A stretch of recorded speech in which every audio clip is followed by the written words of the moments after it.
Honestly, it's incredibly humbling and awesome that we're #1. I remember a distinct moment when I was walking down the street with my wife when we first started working on Slay the Spire, and I was saying how great it would be if we sold enough copies that quitting my software job wasn't just the worst financial decision in the world. And now here we are, and it's just like mind-blowing. Why did we start working on Slay the Spire 2? I guess it felt a bit like unfinished business in a way. Some of the ports were still not out at the time. There were some limitations with the engine. We didn't think the game was gonna be so big, to put it frank. So we figured maybe a sequel is a good place. I've definitely thought about what makes Slay the Spire so compelling to people and how I can make it better into Slay the Spire 2. The thing that makes games, and in particular card games, so engaging is that they're a series of discrete, meaningful choices. Usually they're pretty comprehensible, like you're not overwhelmed with just this infinite array of things, and you can say, okay, if I do this, it's gonna have this impact, and if I do this, it's gonna have this impact. And distilling down on that strong, distinct choice that the player can look back on and be like, oh, I messed up here. That's like the key of deck builders and why they work so well. Every choice you make is like hard. That's kind of like the essence, I think, of deck builders, is having every single choice be quite difficult. You choose a card, generally about 3 cards per turn. And so each of those choices, if they're not difficult, you're gonna just feel like you're just pushing buttons. I think there's a sentiment that if you do things that require you to use your brain, you get tired. But I feel like it's the other way around. If you do things that stimulate you more often, I feel like the muscle in which you can use to like think about hard decisions gets better and better. And then you kind of crave it over time, kind of like getting addicted to like exercise. If you have stimulating choices, I think it actually gives you more energy. Complexity is really important to Slay the Spire. I think part of the secret sauce of why it works is that we're able to manage complexity such that there's different layers of complexity in Spire, but they don't overwhelm the player, and as you get better, you can interface with different levels of it. So as you start at Slay the Spire, you're often just focusing on the card, choosing which card to add to your deck, playing the combat. And then as you get better, you're looking at kind of more of a high level, or like, okay, how am I gonna path up this map to better manage my risk reward, handle things like that. With Slay the Spire 2, we want to add more complexity for returning players, but also we don't want to overwhelm so that new players can't enjoy the game at all. And kind of managing this has been interesting, and I think we've got it just right. If you're new to deck builders, we tend to put a lot of tutorials in that detect when you're confused. So we really try to gently guide people into playing the game. But you know, it's okay. I think if the game launches pretty popular, you should be able to have some friends that help you too.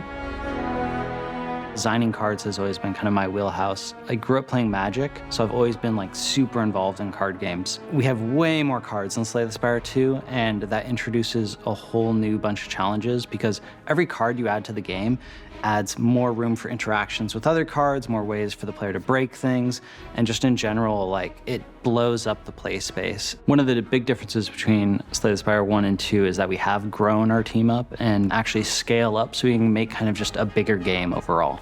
The art is way more polished, there's more animations, more visual effects, there's more characters, more events, more relics, more cards. Returning characters have totally different card pools with new cards as well. In addition, we've tried to expand out some of the play space for what you can do with cards and other things in this game. So you can apply enchantments to your cards to modify them and make them more powerful. Enemies can also mess with your cards in ways they couldn't before. We also have new quest events where you can engage with the event system in a different way than you could in Slay the Spire 1.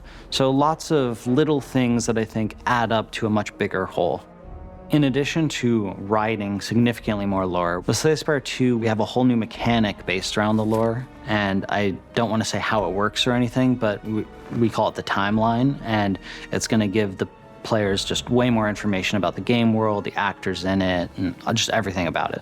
Just everything is kind of bigger than it was in Slay the Spire 1.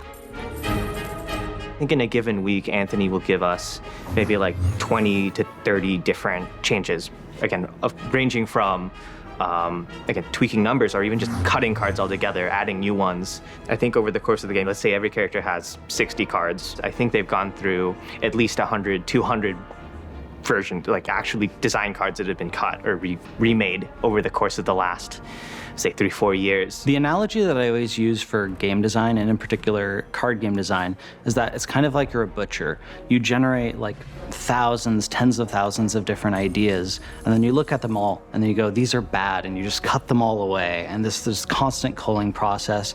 And then the ones you do keep, then you're usually changing all of those and refining them. Very rarely is there just this golden idea you keep from start to finish. Those are incredibly rare. And most of it is like this incredibly destructive process. And that's what I think makes game development so interesting and different than other creative mediums. The Necrobinder is the newest character we revealed information on for Slay the Spire 2.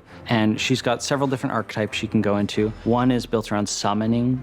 She has a minion she can summon called Osti, and she can have him attack and build up defenses on him so that he can take hits for her. So Necrobinder is supposed to be a more complex character compared to the Ironclad and Silent. She has a pet. She has a pet hand named Osti. It's a big hand.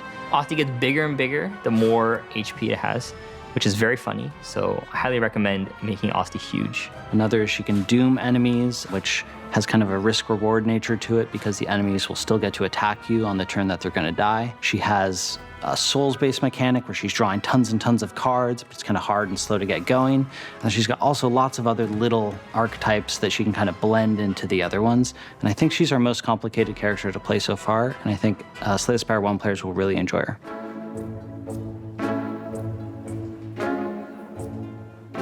When we're describing sort of the aesthetic of Slay the Spire and Slay the Spire 2, it really is, I don't know a better way to describe it except grim dark with whimsy in it. Like, you will kind of meet these really horrifying monsters or like, you know, eldritch horrors in a way. And then you'll also do an event where there's like a goblin there wearing a suit that wants to spin a wheel with you. So I think it's a very unique balance of aesthetics in there that you're trying to, you know, make a serious fantasy world, but have some fun with it and have some weirdness injected into it. I'm not sure why, but I feel like our artists really enjoy making cute things or gross things. So there's a lot of oozy things and a lot of cute enemies, and that's okay, you know? I don't think Slay the Spire has to be gothic, blood flying everywhere, ripping hearts out. We are working on a sequel to a game that kind of has an established visual style that people, I think, really attach to. I think players attach to it because this is a game that some people, you know, play for hundreds of hours and they remember it so fondly, and we want to be able to provide them like a recognizable space, but also upgrade it in a way that it does look new, it does look fresh, it does look like a sequel.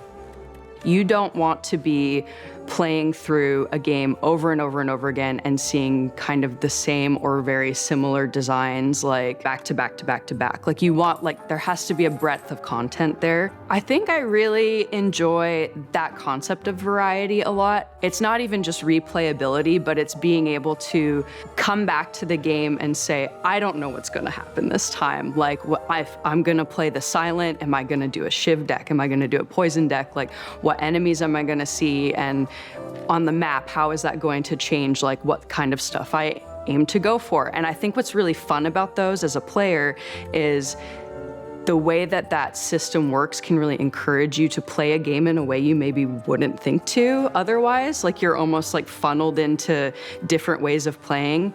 And there's not necessarily like a way that you're just gonna go for the meta every single time you play, because you're gonna be given different circumstances to adapt to.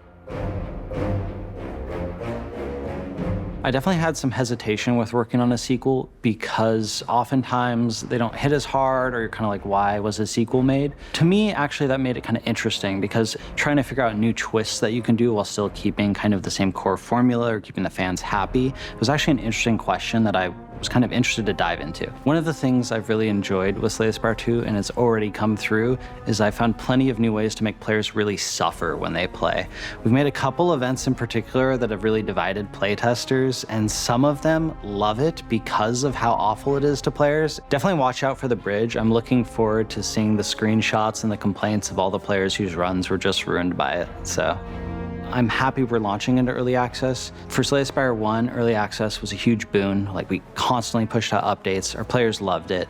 That kind of direct feedback allows us to improve the game at an incredible speed. I like to think we have a pretty good conversation with our players. I think we pay very close attention to what people find interesting or delightful, or even if they don't like something, right? We try to figure out how we can flip that around and make them happy. And I think continuing to do that, this kind of back and forth conversation of just like working on the game and then getting feedback is very compelling for us. And so I think early access is maybe the only type of development where you can do that. I guess you can call it live service and do something similar, but games that are not finished have like a quality where more things can change than a game that is finished and is live service. And maybe that's kind of the allure of calling it early access versus like a game that is done and we're pushing updates.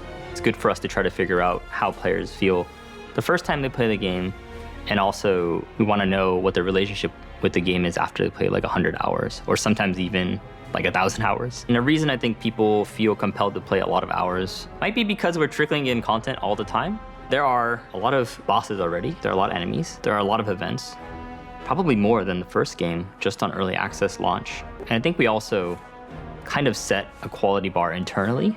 And we try to relax those expectations internally all the time, and we fail. And so the quality bar just goes higher and higher, and we just want the content to be better and better, and the game becomes more and more interesting.